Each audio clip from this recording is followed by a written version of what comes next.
Well, good morning, everybody. Welcome to Victory Baptist Church. Good to see you here for our Sunday school. Would you stand together? Get started this morning with Solid Rock number 423. I do want to mention, by the way, for those of you that are in choir, we will meet over in the choir room at 10:40, just like we always do. So make sure you're ready over there on time at 10:40. Let's go ahead and sing the Solid Rock number 423. My hope is built on nothing less. Let's sing it out on that first verse. My hope is built on nothing less than Jesus' blood and righteousness. I dare not trust the sweetest frame, but wholly lean on Jesus' name. On Christ the solid rock I stand, all other ground is sinking sand. All other ground is sinking sand. His oath, his covenant, his blood supports me in the whelming flood. When all around my soul gives way, he then is all my hope and stay. On Christ the solid rock I stand, all other ground is sinking sand.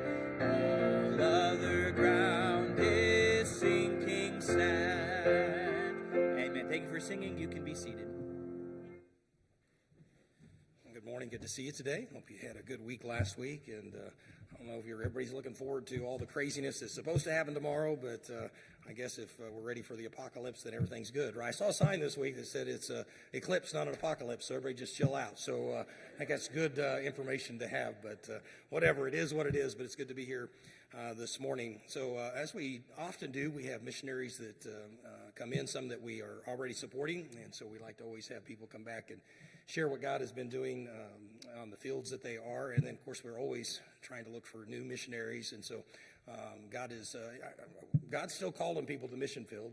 I think maybe not as many people are answering the call as God is calling, but I'm thankful for those who have answered the call to go to the mission field. And so often I'll get some references from pastor friends that I have about somebody that they really like or somebody that think is going to do a good job. And that's what we have today. Brother Clint Minnick, many of you remember him. We took him on, it's been a couple years ago, but he's pastoring work out in 29 Palms, primarily to the Marine Corps that is there. So it's kind of one of those situations that will always be a revolving door. They'll probably never be completely self-supported just because of the nature of the ministry. And he's doing a fantastic job out there reaching young men and women with the gospel and being able to continue that ministry as they go to different parts around the world, doing some discipleship with them as they leave. But it's a challenging ministry, but I sure appreciate Brother Minnick's zeal and his heart for the gospel. And so he called me, I guess it's been a little while ago now, 6-8 months ago, reached out to me about the Baucum family who are going to Hong Kong, just really spoke extremely highly of them, and so we scheduled them to come be with us. We didn't realize it was the eclipse weekend, and so we've been kind of scrambling. Nobody thought about the fact that there was no hotel rooms available in the Cedar Park, Austin area. Somebody mentioned it about a month ago, and we usually get our guests hotel. We usually wait until about a month out, and AJ, I think it was, said, has anybody thought about the eclipse? And we're like, oh, that is that weekend. And there were absolutely none available. And so we kicked AJ out of his house, and he's allowed them to stay in his home. We didn't kick AJ out of his house. AJ is out of town on vacation anyway, and it was one of those moments in staff meeting. He's like, well, they can stay in my house. I'm like, dude, you need to talk to Hannah. He's like, no, it'll be fine. And so they're at his house, and so I appreciate the Pagets and their heart, spirit, just to serve wherever they can. And so thankful that we had that. Otherwise, I'm not sure where he would have stayed, but grateful to have them here. So I think first we're going to start with one of their short videos, and then he's going to come and tell us a little about his field. So you come up after that, Brother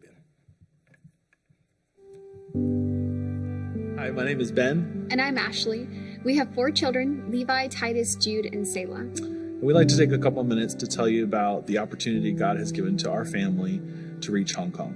When people ask me where I'm from, normally I'll say China or Hong Kong, because Hong Kong was where I was born. God led my parents in the early 80s to Hong Kong to serve as missionaries, and that's where myself, along with 4 of my siblings, were born. So I had the opportunity from zero until my senior year of high school to grow up in Hong Kong and then later China and see what being a missionary was all about. Even though I grew up in a Christian home, grew up literally with a church in our house, that didn't make me a Christian. And it wasn't until just several days before my 13th birthday that I came to the realization that being a Christian wasn't just about reading your Bible or praying or going to church, but it was about having a personal relationship with Jesus. And I remember so specifically that night realizing my need for him and deciding that I wanted to make Jesus the Lord of my life and accept him as my personal Savior. I consider myself a product of missions. My mom, as a single parent, moved to a bigger city, and she prioritized sending me to a Christian school. Every morning I heard a Bible lesson presented and the gospel presented.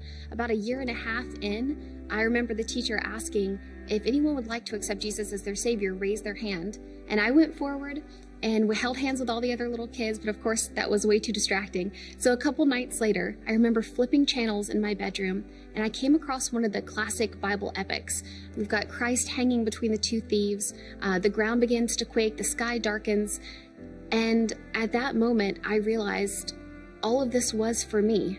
And I remember turning in my bed, I was crying, and I just prayed and talked to the Lord, and I thanked him for dying on the cross for me, and I asked him to save me from my sins. Ashley and I met in Southern California at Liberty Baptist, which is now one of our sending churches. After we got married, God gave us the opportunity to serve in several vocational ministry positions, including several non-vocational ministry positions, which gave us an amazing range of experience. In about the last year of our ministry in Florida, that burden, that feeling that we should be doing more just kept getting stronger and stronger, until ultimately, after several months of prayer and counsel with our pastor and other trusted Christian mentors and advisors, we finally made the decision to resign our position in Florida and take a step of faith away. Not knowing at the time 100% about what God specifically had for us, just that there was something that he had for us. We moved to Southern California, and it was not long after we made that move that God connected us through really what I would probably describe as only as providential guidance, that we were connected with a small church in Hong Kong called Lighthouse Baptist. That connection with Lighthouse Baptist grew into months of Zoom meetings, prayer, and counseling. And in 2023, Ben and I agreed to visit with the church in Yulong, Hong Kong. And in that short 5 days, God really used it to confirm his leading there and to knit our hearts together with the Christians in Hong Kong.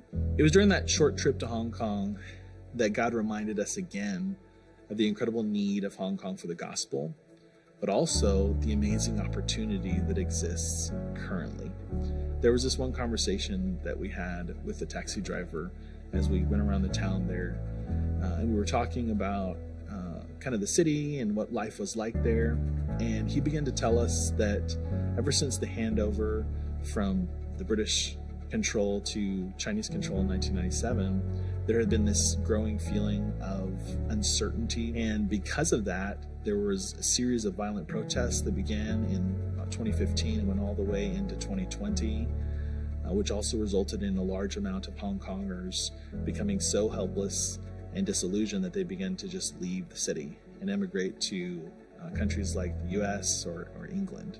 People now are without hope, which to us, as even as he said it to us, was like, this is exactly the field where gospel seeds are ready to be planted. People are looking for hope, they're without hope, and we know that Jesus is the answer. We believe that God is calling us to Hong Kong for such a time as this. Our prayer and goal in Hong Kong is simple: to see local Hong Kongers and mainland Chinese reach with the gospel, to see new believers discipled, to see the church encouraged and grown, and to see the next generation of Christian leaders raised up to continue the work. Reaching Hong Kong isn't something we can or even want to do on our own. First of all, we need God. That's the only way any of this works. And we believe that he's opened a door of opportunity for us in Hong Kong right now. Secondly, we need partners. We need people who'll be willing to stand with us, to pray with us, to pray for us, to support us, and maybe even go with us. We're humbled by the opportunity that God has given to our family, but we're also excited to see what God will do as we step out and reach Hong Kong.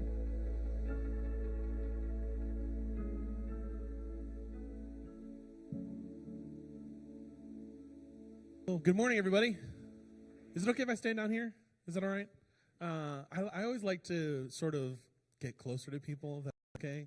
But man, what a privilege it is to be here. Thank you for having us. Thank you for being in church today on the eve of the great apocalypse. You know, I wasn't that worried about it until the signs as we're driving down from Tyler yesterday, and the signs are like, come early, stay put, and leave late. And it's like, warning, you know, eclipse. And I'm like, man, I thought it was just like, oh, it's going to be a couple of minutes, and then it's going to be gone. But I guess everyone's freaking out. So I hope everyone stays safe tomorrow.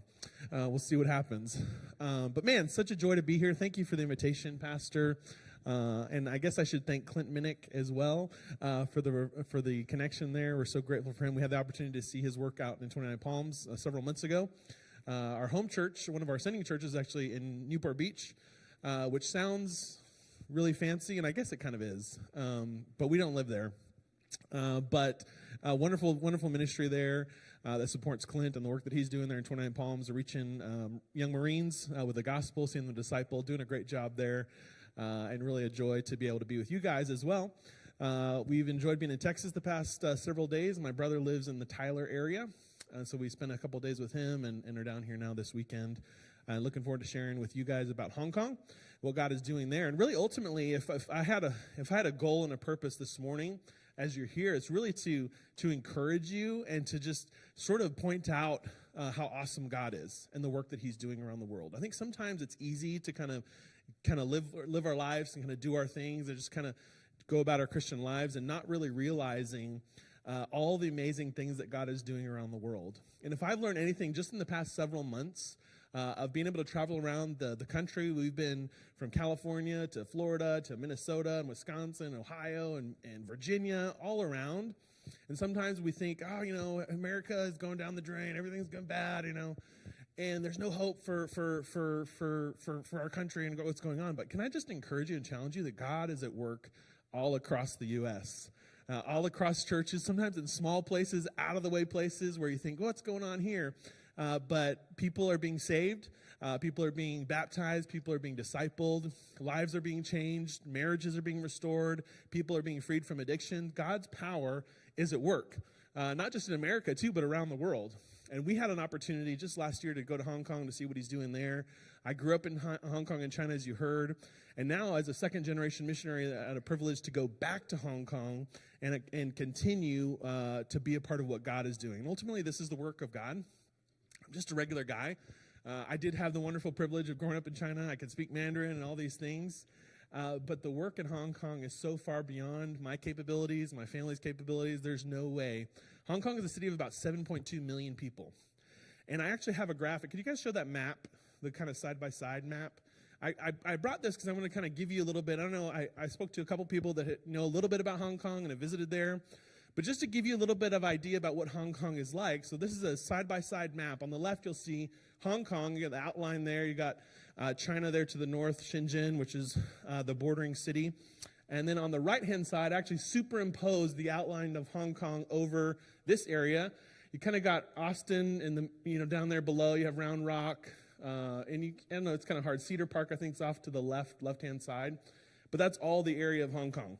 So in that area that you see there outlined, you've got 7 million people, just over 7 million people, which basically, if you do the math, it kind of breaks down to about 18,000 people per square mile, which really is actually a lot more than that, because of the 429 total square miles in Hong Kong, only about half, maybe a little more than half of that's actually developed where most people live. So the true number, the kind of population density is more like 30,000 per square mile. It's the kind of place where you could probably send 1,000 missionaries and plant 1,000 churches and still just kind of barely be scratching the surface. There are other churches in Hong Kong. There are people that are preaching the gospel. We're by no means the first people. My parents lived there for 14 years and planted 3 churches, and God bless there, and they're still functioning today. but the need is still great. There's still many, many people. If you go to the stats page for me there, guys, just to give you, again, reinforce what's going on there, only about 146,000 people in the entire 7 million plus population would claim to be Protestant. And again, that would be a wide variety of not even including Bible-believing Christians or some cults and some different people that kind of believe different things, not really according to the Bible. So there's a huge, massive need. Not only that, but since the handover that you heard about in 1997, when Hong Kong went from British control to Chinese control, there's been a huge influx of mainland Chinese people that have moved into Hong Kong from mainland China. And it's still kind of treated like as a separate country. We'll talk about that in a little bit.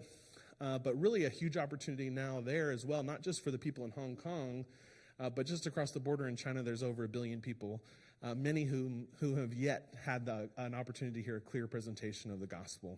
And so there's a massive need. It's so much bigger than us, but we're grateful that God is using people to answer his call and to follow him and to trust him.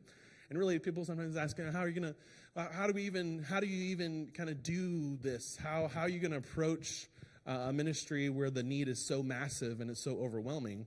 And the simple answer is like one person at a time. Kind of just like here. How are you going to reach the greater Austin area, Cedar Park with the gospel? Well, one person at a time. Because something cool that sometimes we forget is that if I, as an individual follower of Jesus, simply just go reach one, God can use that, and he does use that to make an incredible impact.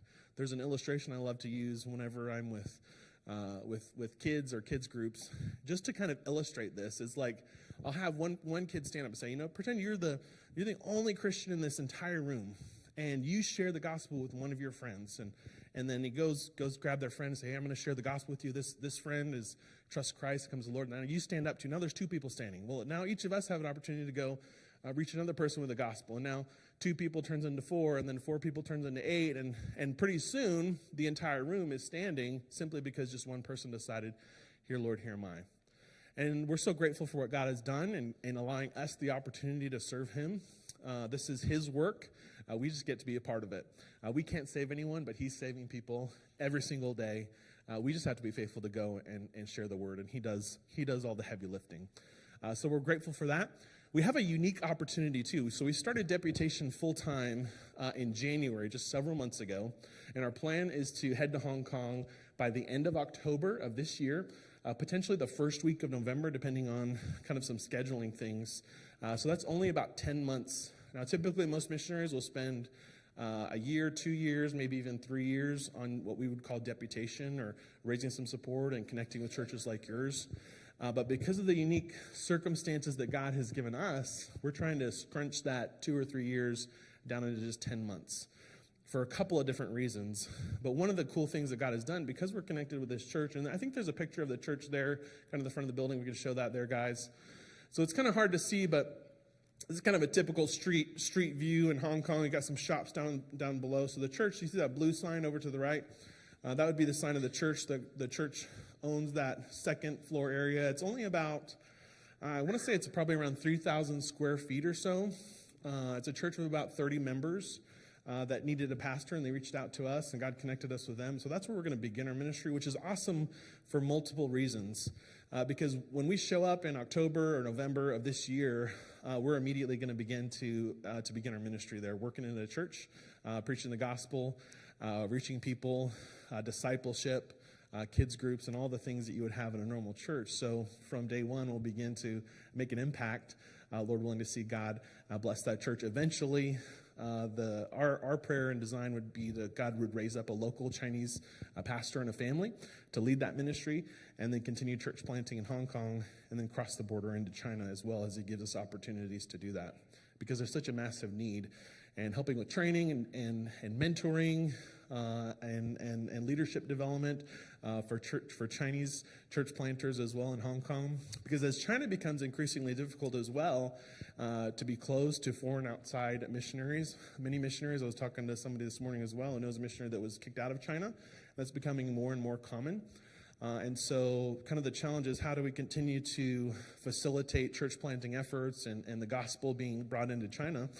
And Hong Kong citizens are also Chinese citizens, and so they can go in and out of China with really no restrictions or any of the issues that foreigners like an American may or may not have operating inside China. And so that's another avenue that we're praying that God would allow us to see people raised up, Hong Kong people that are saved and discipled and given some training so that they can not only reach Hong Kong with the gospel, but also continue their outreach into China in the days ahead as the country becomes more and more closed off and difficult to access for foreign missionaries like us in the years ahead. So that's kind of a short term or kind of a snapshot of our family and kind of what we're doing, and so we're grateful for that. I do want to we probably have about 15 minutes or so. I'd like to just give you a chance to ask some questions.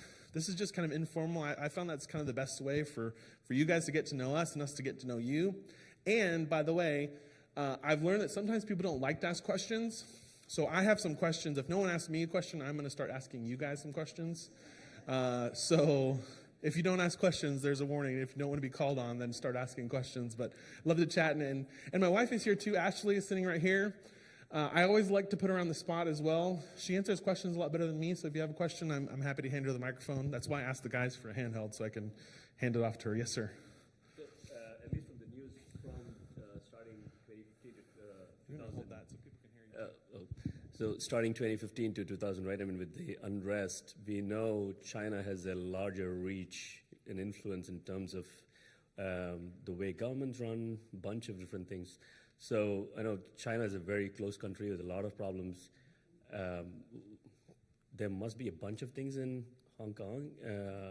Tell us, I mean, what kind of risks you're looking at? Thank you. Yeah, so China, since they had this agreement, just to give you a little bit of history lesson. So Hong Kong was a British colony for about 100 years.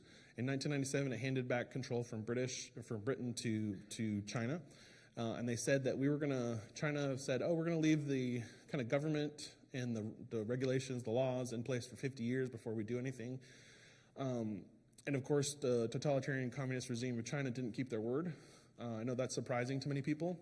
But so they begin to sort of change things sooner than they said that they would. Part of that would be some of the voting rights and some other things under the guise of, they passed these things called national security laws, which kind of began to restrict some of the freedoms and voting rights that Hong Kongers would have typically enjoyed under British control. So far, though, the great thing for us is that the churches that operate inside Hong Kong have not been really faced too much, many issues. They still operate like this. The church operates openly. There's a sign. You can pass out tracts. You can talk to people, pretty much without any restrictions. There's very limited issues. The pastors that I know of that are still working in Hong Kong haven't really faced that. Everybody seems to think that that's coming eventually. Because in China, you couldn't have a church like this with a sign and kind of you would have a house church, what we call an underground church inside China. And so much different. You just go across the border and then it's a very different story. But Hong Kong still retains much of those sort of freedoms that they enjoyed under British control that have continued till today. And so again, I don't know how long that will last, but for the foreseeable future, that's still an opportunity. Like I can go to Hong Kong as a missionary, which I can't go to China as a missionary. I'd have to be an English teacher or some other avenue, but Hong Kong is still open to the gospel at this point. And so that's kind of part of our, reason to want to get there sooner is that there's a window of opportunity that God has opened right now. And so I, for one, want to take advantage of the opportunity as it's open to us, because who knows, it could be 5 years, could be 10 years, could be 20 years, I don't know. But for however long he allows us to work there, that's where we're going to be. So does that answer your question? Thank you. Any more? Yes, sir. Citizenship. I know the correct answer is in heaven. But I was born there under British control, and so America has a cool thing. If both of your parents are American citizens, no matter where you're born in the world, you automatically qualify for American citizenship. It's called report of birth abroad or something, I think.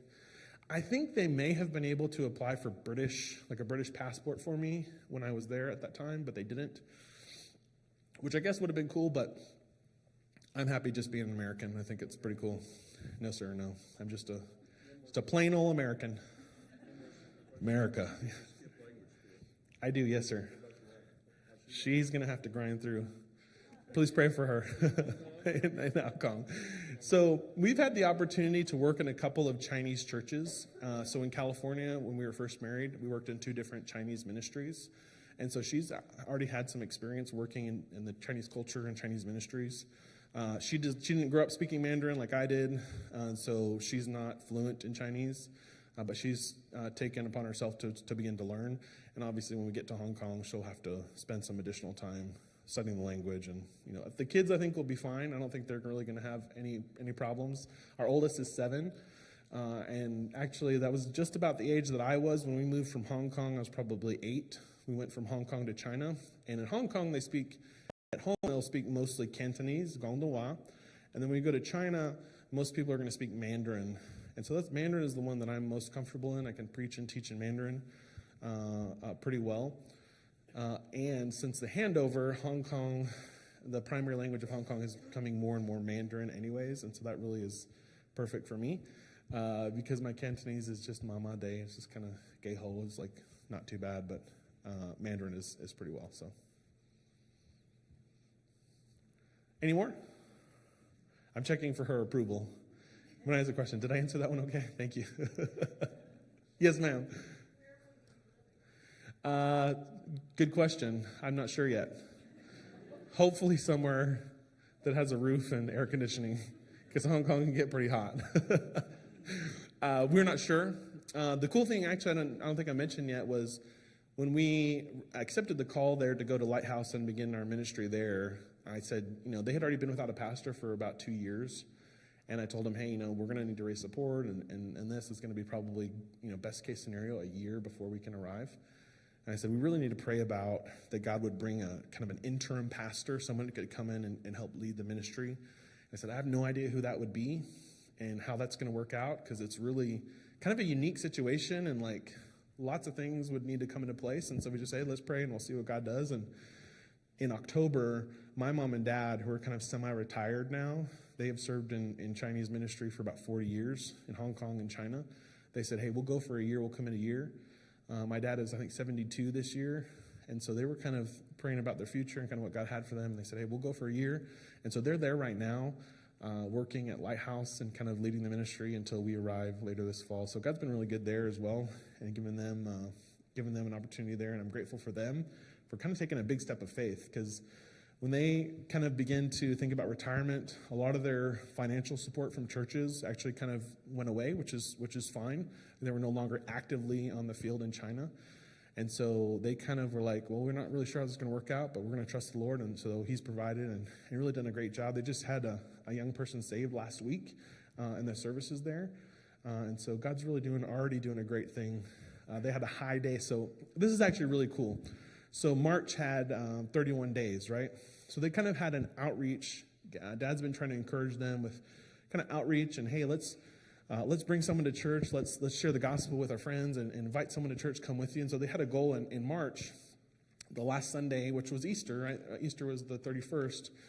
They said, let's have 31 visitors on 31. So 31 on 31 was kind of their, if you translate it into English, that's kind of what their goal was. Let's have 31 visitors on the 31st for Easter. And guess how many visitors they had on the 31st for Easter? They had 31. God brought people in to hear the gospel, folks that had never been to the church before, just people inviting others. And so he's doing something great there, which again, for a church of only 30 members, having 31 visitors is basically everybody brought one. And you see what God can do as we're just faithful to follow him and spread the word. And so he's been very good to do that. So the housing, we're hoping that they'll help us out. Mom and Dad will help pick out a place for us maybe. But then Ashley's like, I don't know if I want someone else picking out a house for us, so we might need to go there ourselves, but we'll see. It'll be all good. Yes, ma'am.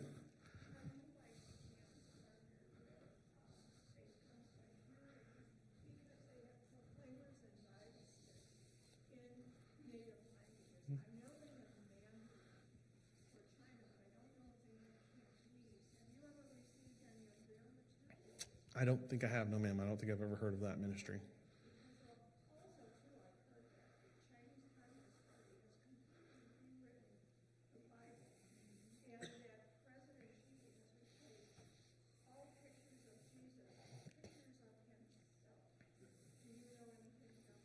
No, but there's an old missionary friend of ours that told me something that I found to be very true, which is everything you hear about China is true somewhere. China's a big country, and so there's even this Chinese saying that basically means the mountains are high and the emperor is far away. And so depending on where you are in China, many of those things can be true, but many of them are not always true in every place. And so, kind of like the news, sometimes you watch the news and they have a story about here, and yes, that's true there, but it's not necessarily true everywhere all across the country. Bibles are pretty much available in China now. With the internet and other things like that, it's really not super difficult to get Bibles inside China even, like actual Bibles, not like the rewritten ones. It used to be, even when I was younger, we would sometimes take Bibles across the border.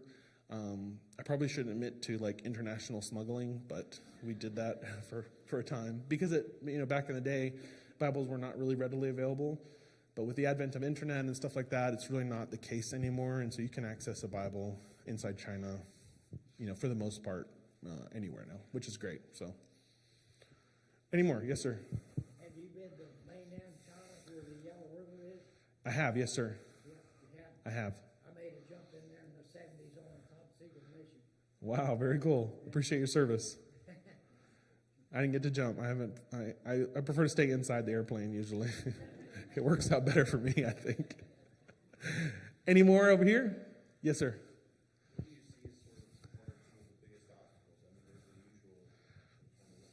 Yeah. This is probably a great question for Ashley, actually. What's the biggest obstacle? Dealing with me, probably she would say. Did you mean ministerially or family? Okay, sorry. See, she's pretty smart. I think, sometimes people ask me this type of a question. I'm like, honestly, it's some of the same challenges that you have with people anywhere. People are people. Yeah, there's cultural things and sometimes things that are kind of ingrained in people's minds that are different when you go to different countries. But ultimately, our problem is the same problem, whether you're born in the U.S. or born in China or born in Africa. And Hong Kong is honestly not that unlike the U.S. and because it's kind of a little bit more of a I'm going to say an affluent society, but they're developed. It's a big financial hub. There's a lot of money coming in. There's a lot of things going on, and so what tends to happen as we become more financially or secure in some ways, we kind of become, well, I'm good, right? I got a house, I got a car, I got a good job, I got some money in my 401k. Well, why do I need God? Why do I need something else? And so there's some of that. But at the same time, I think because of the political things that have happened, even just in the last several years with Hong Kong, like that taxi driver, he's not a Christian. Like that's not like a made up story that like a pastor, sometimes pastors, we like to take liberties with some things, embellish a little bit. I'm sure your pastor never does. But that was like, this is a guy, we just happened to be in his taxi, just a random Hong Kong guy. And he's literally saying people have no hope and they're looking for hope. And it's like God was like, hey, Ben, and Ashley, here you go. Because of all the things that are happening, all their kind of security and stability has kind of starting to be shaken. The things that they were kind of dependent upon and relying upon are kind of uncertain now because it's like, well, I don't really know how things are going to pan out. That's why a lot of people are leaving. And so to me, that's like a perfect opportunity to where, hey, let us show you where real hope is found, where real security and stability is, and it's in Jesus. So I think ministerially, yeah, there's challenges, but I think the opportunities are greater, and God is powerful. And so we're trusting him to take care of those for us. So any more? You've got maybe time for a couple more. Yes, ma'am. Very expensive. Very. It's probably similar. So we were living in Southern California this past year and a half or so. It's probably similar to that. But honestly, Austin's probably kind of expensive too, right? Because everyone from California is like coming over here. So yeah, it's probably not that similar. So just to give you an example, she's been looking at houses more than me recently. An average, what would you say the average, I think it's like 600, 700 square feet is kind of an average apartment. So 800 square foot apartment is about $5,000 US a month. So Yeah, potentially. And that's there's a range, obviously. I mean, it can be more or less than that. It's not like that's the cheapest. But it's pretty pricey to live. So, yeah. It's not the most. I think Japan maybe is number one. Hong Kong is probably in the top 10, though, of like cities most expensive to live in. So it's pricey. Yes, ma'am.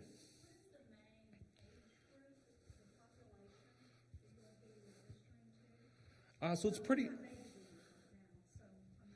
Yeah, so it's pretty diverse. There's actually Hong Kong has I don't know what the actual breakdown is, but they actually have a pretty good breakdown of younger folks and children. I think there's a couple pictures maybe in the video of some kids, and the church has some teenagers, some children in the area. Yeah, it's pretty wide ranging. Overall, I do know that China as a whole tends to be the demographic tends to be older. There's a kind of a disproportionate number of older folks because for many years inside China, and Hong Kong's a little different because it was British. That's why it's not exactly the same, but China had the one-child policy for many, many years, and what they realized was that people weren't having children, and then you realized, oh, we kind of need people to be born to for our country to continue operating. And so in the past 10 years, they've actually removed the one-child policy, and so they've allowed for 2 and even 3 children to be born. But that so many years of having only one child or none has resulted in there's a bunch of older people now, kind of the baby boomer generation and older, and there's not a lot of younger people coming into the workforce and those types of things. So there's this really weird thing happening. That's kind of big picture China. Hong Kong's a little bit different, though, because under British control, they never had the one-child policy. So they didn't really have as many. Although families tend to be smaller there just naturally. I think probably 2 is the most Hong Kong people, kids that Hong Kong people would have would be 2. It's pretty unusual to have any more than 2 children. Any more? I think we got time for maybe one more question. You have a question? You're not allowed to ask questions.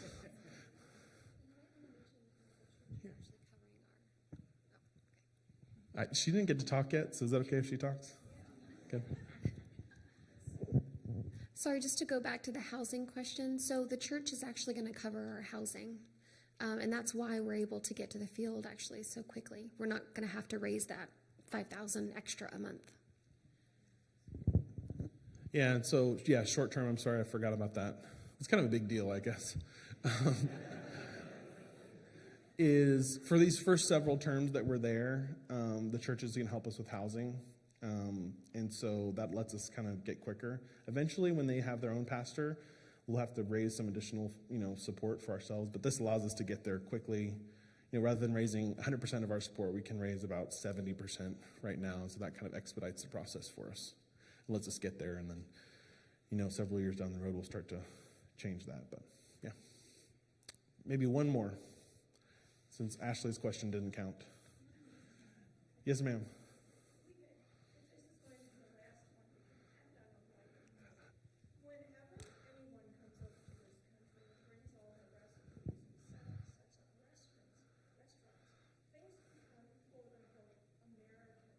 Correct.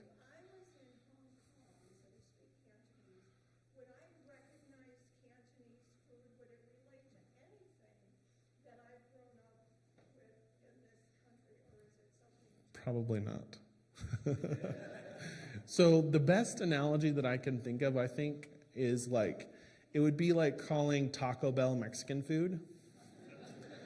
Is like Panda Express Chinese food. Maybe, kind of, there's elements that are the same. Just like, Taco Bell, are there elements of actual authentic Mexican food there? Sure, there's rice and, they have beans, so it's kind of, similar, I guess. But not really the same. I think Chinese food is really good, and Ashley even loves Chinese food, even though she didn't grow up there. But there's certainly a big difference between... I've learned to not to be a hater, I'm sorry, to be rude.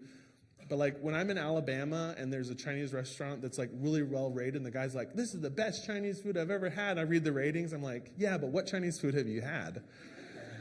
And so I've kind of learned to not trust ratings of Chinese food in America. Like, you go on Google and like see, oh, this is 4.8 stars, but it's really not that good. So it's true. And even I was at a Chinese restaurant several years ago in Florida, like one of those takeout places, and it was a Chinese person that was an actual Chinese person that was working there. I was talking to her, and we were speaking in Chinese, and I was like, so you got to tell me honestly, like, is the food that you guys are making here good? And she's like, not really. She's like, she literally said, this is for Americans. We make it for Americans. And so it's maybe comes from there, but then it gets changed a little bit. So you might not recognize. You might see something that would be similar, but it would be different, and the flavors, I think, would be way better. So, yeah, Chinese food is great. It is. McDonald's does maintain their consistency. So that is true. Just like Coca-Cola, to be fair, across the world, Coca-Cola is probably one of the best, distribution networks in the entire world, because I was on this island in Vanuatu, which is in the middle of the Pacific one time. Guess what, they have Coca-Cola. But yeah, McDonald's is pretty consistent, although they add some unique menu items when you go to different countries in Japan and Hong Kong and China. They have some odd things, but the Big Mac is pretty much the same. So still plastic. We'll have a word of prayer and we'll close it up, or Pastor, you close it? Thank you, Brother Ben. Consistently bad is what I was going to say. All right. So thankful to have Brother Ben and his family here. So goodbye. I know a lot of questions you probably still have. They'll be out at their table. Pick up a prayer card as you go by, and they'll be here tonight. He'll be preaching for us this evening, so looking forward to that. So let's stand. We'll be dismissed in a word of prayer, and then a normal start time. You got a few minutes to go get some coffee or whatever, and we'll be back here at 11 o'clock. But Steve, would you pray for us, sir?